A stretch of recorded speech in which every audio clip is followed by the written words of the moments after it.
الرجال قوامون علی النساء، مردوں کو عورتوں کا قوام بنایا گیا، ان کی حفاظت اور نگہداشت کا ذمہ دار بنایا گیا، ان کی ضروریات کو پورا کرنے والا بنایا گیا۔ کتنا پیار آتا ہے اللہ تعالیٰ پر کہ اتنا مہربان ہے ہمارا رب کہ اس نے ہمارے لیے اتنی سہولتیں فراہم کی، اتنے حقوق دیے، لیکن ہماری نگاہ نے اس نعمت کو محسوس نہیں کیا، اور شاید وجہ یہ تھی کہ ہمارے مردوں نے اپنی ذمہ داری کو محسوس نہیں کیا اور اپنی ذمہ داری ادا کرنے کی کوشش نہیں کی، اور شاید اس کے پیچھے ایک وجہ یہ بھی تھی کہ عورتوں کی آزادی کے نام پر عورتوں کو مردوں کی ذمہ داریوں میں حصے دار بنا دیا گیا، یا مردوں کی بھی کچھ ذمہ داریاں لینے کا شوق دلایا گیا اور اسے عزت کی بات بتایا گیا۔ عورت کے لیے عورت رہنا کافی نہ سمجھا گیا، اسے اس کی عزت اور اس کی بڑائی اور اس کی قدر و قیمت آدھا مرد بننے میں رکھ دی گئی۔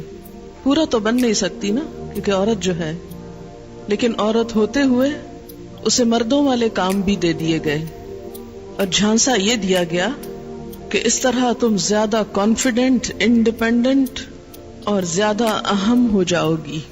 لیکن ان ساری چیزوں کے باوجود، ان سارے کاموں کے کر لینے کے باوجود، عورت آج بھی اسی طرح مظلوم ہے جیسے ان کاموں کے کرنے سے پہلے۔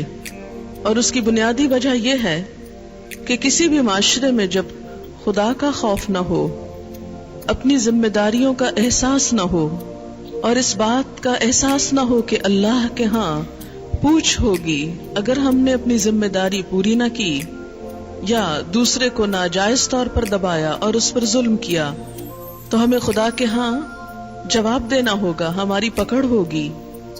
تو جس معاشرے کے اندر یہ احساس نہ ہو، وہاں کبھی بھی کسی کو کچھ حقوق نہیں مل سکتے، خواہ وہ عورتیں ہوں، خواہ وہ یتیم بچے ہوں، یا وہ کوئی اور عنصر ہو۔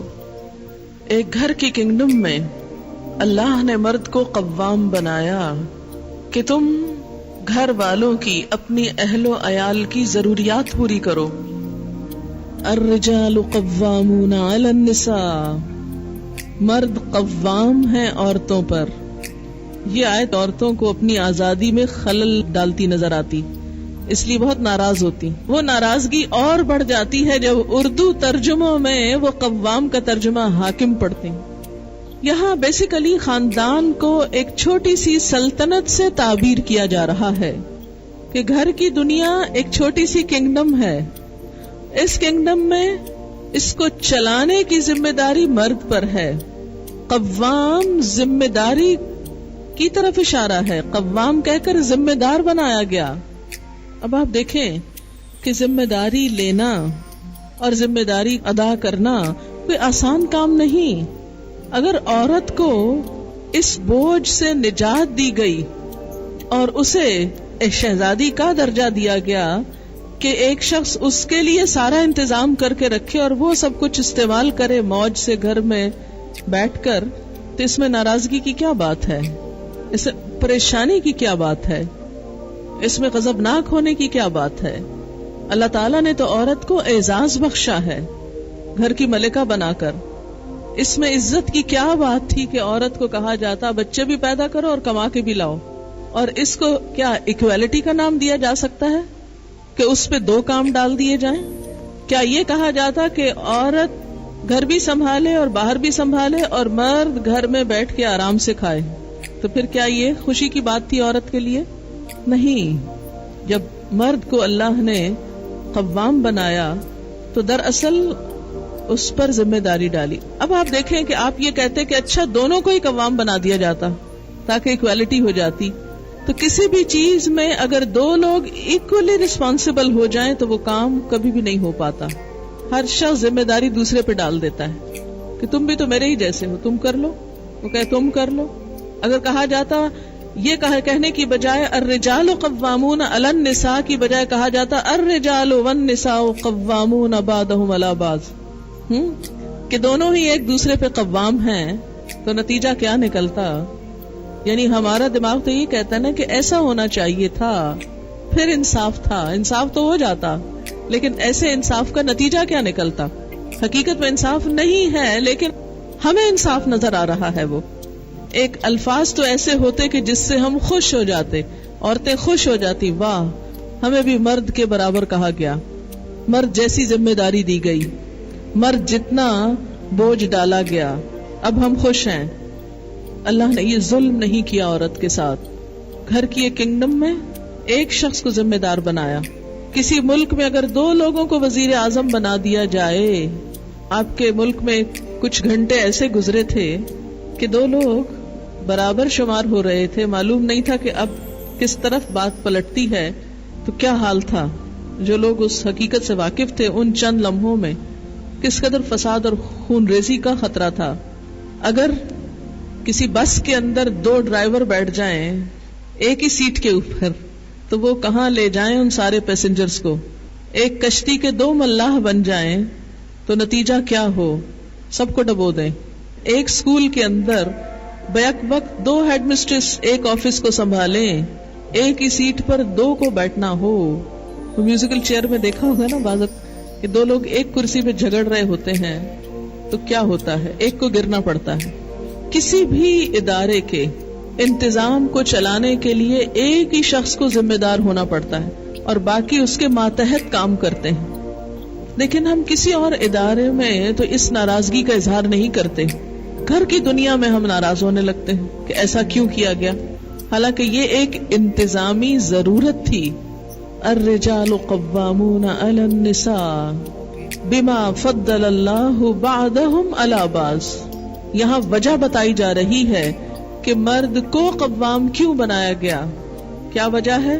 کیونکہ اللہ نے ان میں سے بعض کو بعض پر فضیلت دی ہے۔ یہ فضیلت کس چیز میں ہے؟ صرف مرد ہونے میں نہیں، بلکہ یہاں مراد ہے عقلی اور جسمانی قوت جو انتظام کے لیے درکار ہے، ضروری ہے۔ مثلاً آپ دیکھیں کہ کوئی بھی شخص جسے کسی چیز کا انتظام چلانا ہو، اس پر تمام لوگوں سے بڑھ کر بوجھ ہوتا ہے، اور اگر خود وہ ایک کمزور شخص ہو تو کیا ہوگا؟ نہ وہ صحیح انتظام کرے گا، اور جن کی ذمہ داری اس نے لی سب کو ہلاکت میں ڈالے گا۔ اگر ایک اناڑی شخص ڈرائیور بن جائے تو نتیجہ کیا ہوگا؟ سب ایکسیڈنٹ میں نقصان اٹھائیں گے۔ اس لیے اللہ تعالیٰ نے مرد کو قوام بنایا کہ وہ جسمانی طور پر عورت کے مقابلے میں سٹیبل ہے۔ ہر عورت پر اگر وہ پریگننٹ نہیں تو ہر مہینے ایک ایسی کیفیت آتی ہے کہ جس میں وہ اپنے آپ کو صحت کے مقابلے میں بیماری سے قریب تر پاتی ہے، فزیکلی بھی ایموشنلی بھی انفٹ فیل کرتی ہے، اور اگر پریگننسی کی حالت میں ہے تو وہ تو ہے ہی واہنن علی واہن، مشکل پر مشکل۔ اب ایسے میں وہ ایک اور چیز میں مشغول ہے، اب اسے کہا جائے نہیں تم گھر کی بھی ساری ذمہ داری تم پر ہے، تو یہ اس پہ ایک ظلم ہے۔ فرمایا کیونکہ مردوں پہ ایسی کوئی کیفیت نہیں گزرتی، وہ ایک ہی حالت میں رہتے ہیں، تو بما فضل اللہ بعضهم علی بعض۔ دوسری وجہ وبما انفقوا من اموالہم، چونکہ وہ اپنے مالوں میں سے خرچ کرتے ہیں، یعنی مرد مال کماتا ہے اور گھر پر خرچ کرتا ہے، یہ اس کی سیکریفائس ہے۔ اس وجہ سے انتظام اس کے ہاتھ میں دیا گیا جس کا پیسہ ہے۔ جیسے آپ ایک بزنس کرتے ہیں، ایک کمپنی کھولتے ہیں، انویسٹ آپ خود کر رہے ہیں، بڑا حصہ آپ کا ہے اور کچھ اور لوگوں کو بھی آپ نے شیئر لے لیے، تو آپ ان کو تو اس کا مینیجر نہیں بناتے، آپ خود بنتے ہیں، کیونکہ کمپنی آپ کی ہے، بڑا حصہ انویسٹمنٹ کا آپ کا ہے، تو جو آپ کا انٹرسٹ ہو سکتا ہے اس میں وہ کسی اور کا نہیں ہو سکتا۔ تو مرد چونکہ مال کما کے لا رہا ہے تو گھر کی بھلائی اور فلاح اور بہتری میں جو اس کا انٹرسٹ ہو سکتا ہے وہ دوسرے کا نہیں ہو سکتا۔